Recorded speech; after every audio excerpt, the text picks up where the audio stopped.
The world is a stage, and most people are not living. They are performing. They move through life wearing carefully curated masks, adjusting their expressions, their words, their beliefs to fit the expectations of the audience in front of them.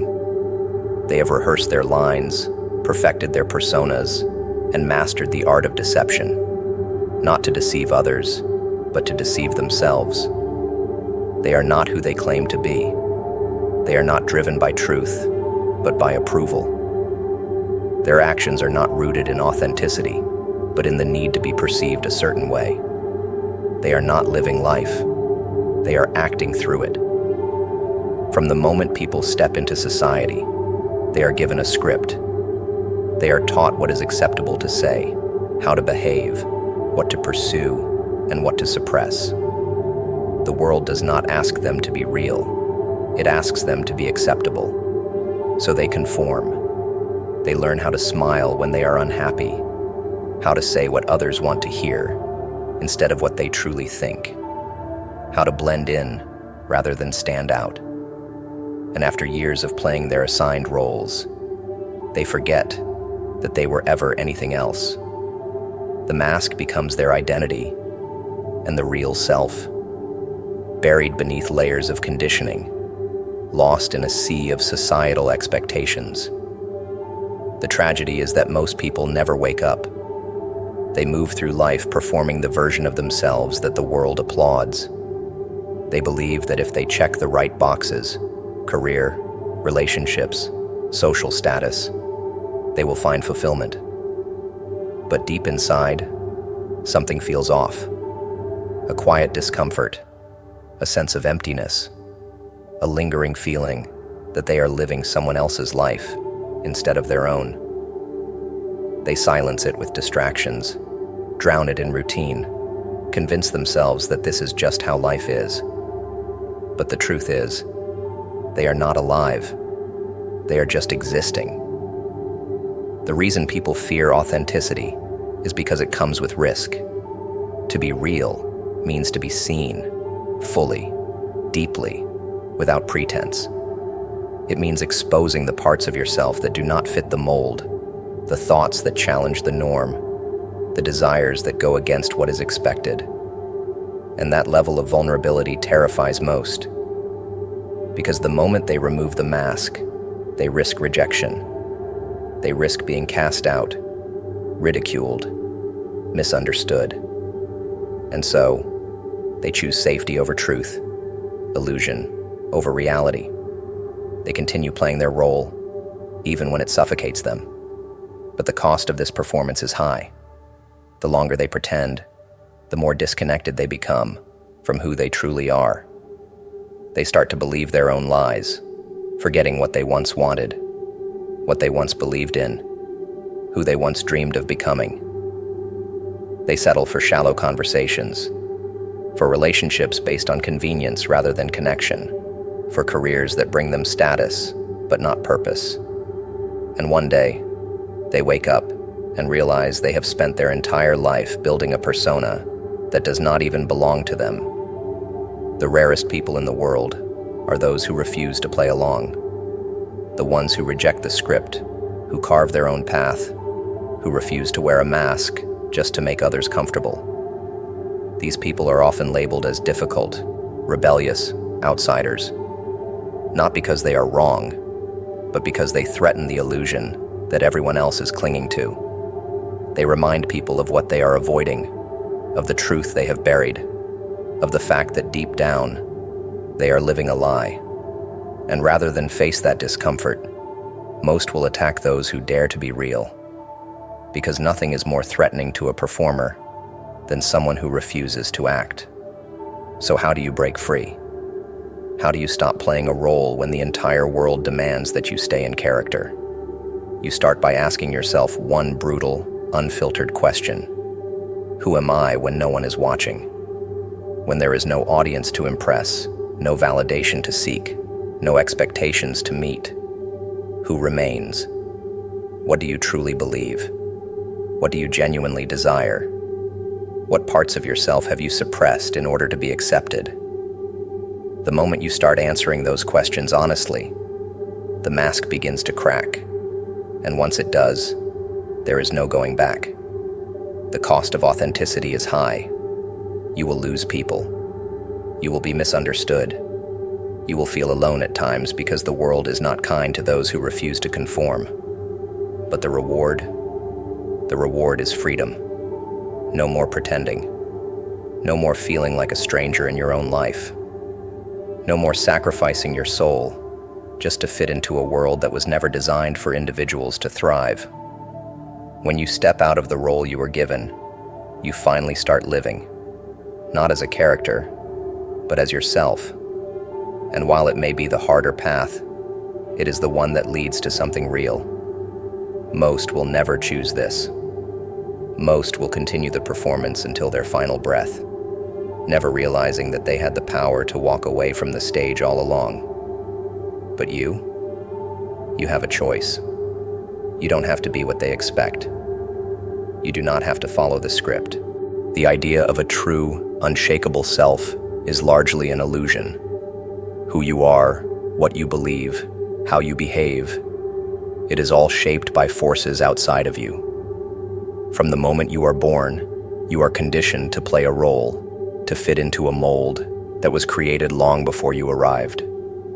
You learn early on that certain behaviors are rewarded, while others are punished. You adjust accordingly, repeating what brings validation and suppressing what invites rejection.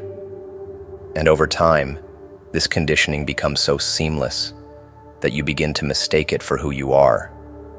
You think you are making your own choices, forming your own beliefs, creating your own identity. But in reality, most people are nothing more than reflections of what the world has told them to be. Society thrives on control. It does not want individuals. It wants predictable participants. It wants people who follow the rules, who think within the boundaries set for them, who question nothing beyond what they are permitted to question. And so, roles are assigned. You are given a path, a definition, a label that dictates how you should live, what you should value, what you should fear.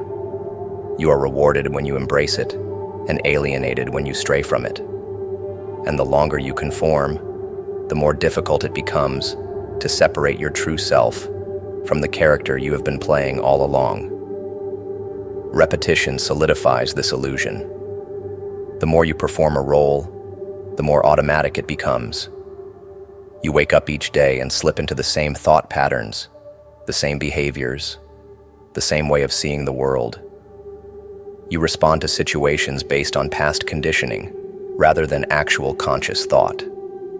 You repeat your habits, your beliefs, your assumptions, not because they are necessarily true, but because they are familiar. And familiarity is survival. The brain does not prioritize truth. It prioritizes comfort. It seeks what is known, what has been proven safe, what does not require the pain of change. And so, even if the role you play suffocates you, even if it feels inauthentic, you continue playing it because the alternative, stepping into the unknown, is terrifying. Few people ever break free from this, not because they are incapable, but because they never even realize they are trapped. Their identity is a script written by external forces, family, culture, media, religion, history. But they believe it is their own handwriting. They defend ideas that were implanted in them, protect traditions that were never their own, and cling to a sense of self that was manufactured for them. To question it feels like death, because in a way, it is. The death of a false identity, the crumbling of a mask they have spent their entire life maintaining. And most people would rather live a lie than experience the terror of losing the only self they have ever known. But there are those who feel it, that discomfort, that restlessness, that sense that something about their life does not fit. They feel like outsiders even when they are surrounded by people. They feel an emptiness even when everything in their life appears successful. They feel like they are watching their own existence from a distance, detached, disconnected. This is the first sign that the illusion is cracking, that the carefully constructed self is beginning to unravel, that they are starting to wake up to the truth. They have been playing a role, not living as their true self. The problem is, breaking free comes with consequences. The moment you step out of the role society has assigned you, you become a threat. You disrupt the narrative. You remind others of the illusion they are still trapped in. And they do not like it. They will resist you, reject you, try to pull you back into the system. Not because they hate you, but because your freedom makes them uncomfortable. Your refusal to conform forces them to confront their own chains, and most people would rather remain asleep than face the discomfort of waking up. So the choice becomes clear. Do you stay in the comfort of the role that has been designed for you, repeating the same patterns, seeking the same validation, living within the same narrow limits? Or do you let it all fall apart, strip away the layers of external influence, and risk becoming who you were meant to be? The second path is brutal. It requires you to question everything, to unlearn, to face the terrifying realization that much of what you believed about yourself was never real. But it is also the only path to true freedom. Because the moment you break away from the script, you stop existing as a character and start living as yourself. Independent thinking is rare because the brain is wired for survival, not for truth. It does not seek deep self-exploration or uncomfortable realizations. It seeks predictability. The mind prefers to function on autopilot, relying on familiar beliefs and social narratives, because questioning everything would require an exhausting amount of energy. The moment you begin thinking for yourself, you disrupt the system that has been keeping you comfortable. You force yourself to step into uncertainty, and uncertainty is something the brain hates. This is why most people do not think critically, do not challenge their own assumptions, and do not question the roles they have been assigned. They are not incapable of thinking independently. They are simply unwilling to endure the discomfort that comes with it. Every society creates a script for its people, a collection of accepted beliefs, norms, and traditions that dictate how they should live. These narratives are passed down, repeated, and reinforced until they are no longer seen as opinions, but as truths. People internalize them, defend them, and build their identities around them without ever stopping to ask, is this actually true for me? But questioning these narratives means risking rejection. It means stepping outside of what is socially acceptable, walking into the unknown, and potentially dismantling everything you once believed in. Most people cannot handle that level of instability. They would rather remain in the comfort of prescripted roles, even if it means never truly discovering who they are. The mind does not seek the right answer. It seeks the familiar one.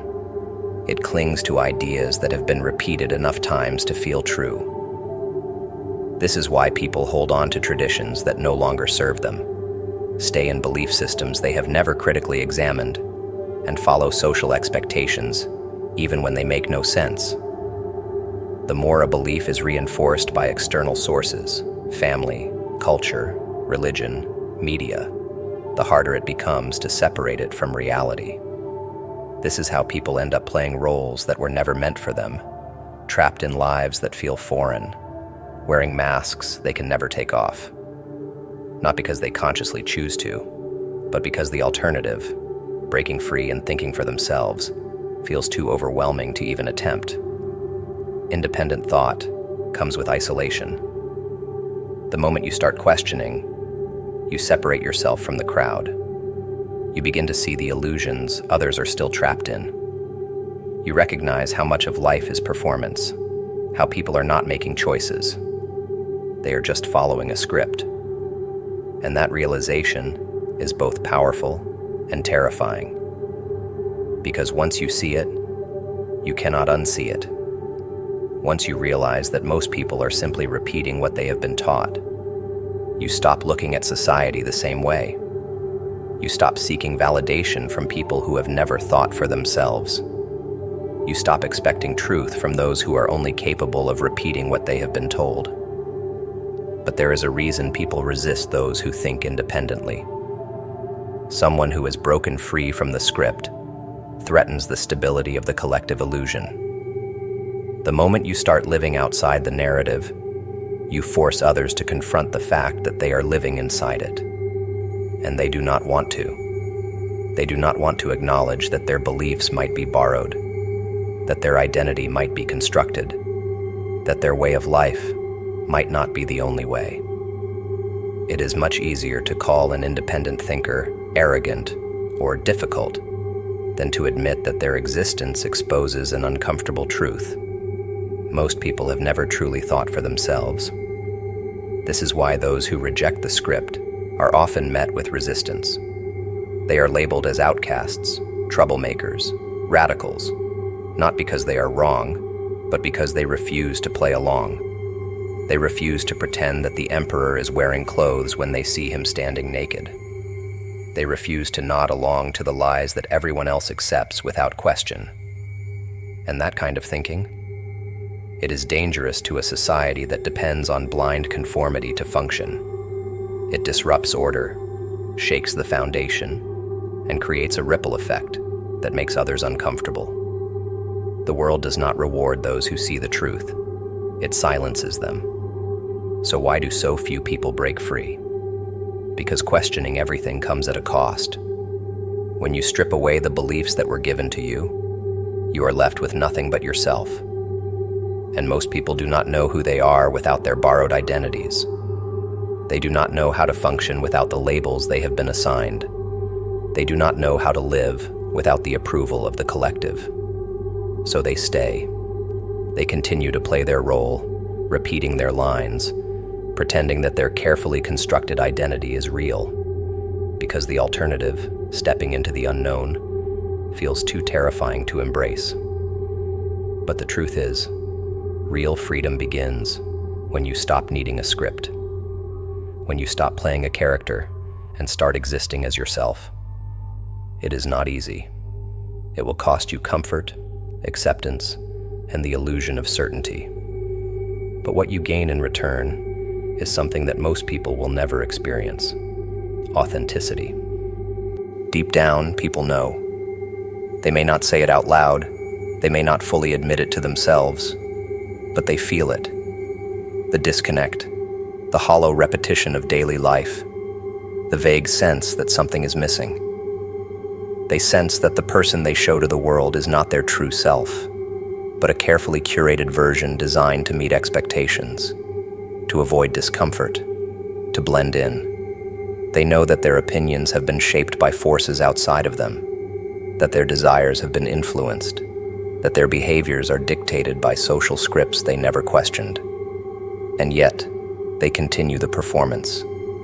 Because to break character, to step out of the role they have been playing, is to face an identity crisis most people are not willing to endure. It is easier to ignore the discomfort than to confront it. It is easier to drown the inner voice with distractions, with routines, with mindless entertainment, with the constant noise of a world designed to keep people from thinking too deeply. Because once you start questioning, everything unravels. Once you acknowledge that you have been playing a role, you are forced to ask, who am I then? And that question, that is the one most people fear the most. Because if they are not the person they have been pretending to be, if they are not the identity they have built their entire life around, then what are they? That kind of self-examination is brutal.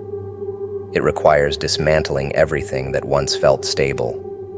It demands that you tear yourself apart and put yourself back together piece by piece, with no guarantee that you will like what you find. Most would rather cling to the familiar, even if it suffocates them. They would rather continue the performance, nodding along to a life that does not feel real, then risk the psychological freefall that comes with deconstructing their identity. Because that process, it is lonely. It strips you of everything that once gave you a sense of belonging. The beliefs you inherited, the roles you played, the social approval you relied on, all of it falls away. And in that space of uncertainty, you are left standing in front of the one thing you have avoided your entire life, your real self. For those who dare to break character, the first stage is disorientation. They feel lost, detached from everything that once made them feel safe. The things they used to enjoy seem meaningless. The conversations they used to have feel empty. The people they once called friends now seem like strangers, still locked in the illusion that they have just escaped. They realize that much of their life was built on autopilot decisions, that their values were adopted rather than chosen, that their opinions were shaped by the people around them rather than by independent thought. And that realization, it is devastating. It forces them to confront just how much of their existence has been scripted, how much of their identity has been borrowed, how little of their life was actually their own. But those who push through the discomfort reach the second stage, liberation. They begin to understand that while everything they once believed was an illusion, they now have the chance to create something real. They no longer need to play a role to fit in. They no longer have to seek validation from a system designed to keep them trapped. They can choose who they want to be, what they want to believe, how they want to live. And in that moment, they feel something most people never do: freedom. Not the illusion of freedom sold to them by society, the kind that comes from money, status, or external success, but the kind that comes from being fully, unapologetically themselves. But make no mistake, this kind of self-actualization comes at a cost. The people who once celebrated them may now resent them. The relationships that thrived on shared illusions may start to crumble. The approval they once depended on will disappear, because those who break character remind others that they are still trapped in theirs. And most people will hate you for that. They will mock you, label you as arrogant, call you lost or rebellious, not because you are wrong, but because your freedom threatens the stability of their performance. This is why so few people ever wake up. They see what it will cost them. They see that stepping outside the system will mean walking alone for a time. They see that they will lose the comfort of certainty, the warmth of belonging, the ease of conformity. And so, they choose to stay asleep. They convince themselves that the unease they feel is temporary, that the dissatisfaction can be cured with more distractions, that if they just follow the rules, everything will feel right again. But it never does, because once you sense the illusion, it haunts you. No matter how much you try to ignore it, some part of you knows you are not living as your real self. The hardest part of breaking character is realizing that no one is coming to save you.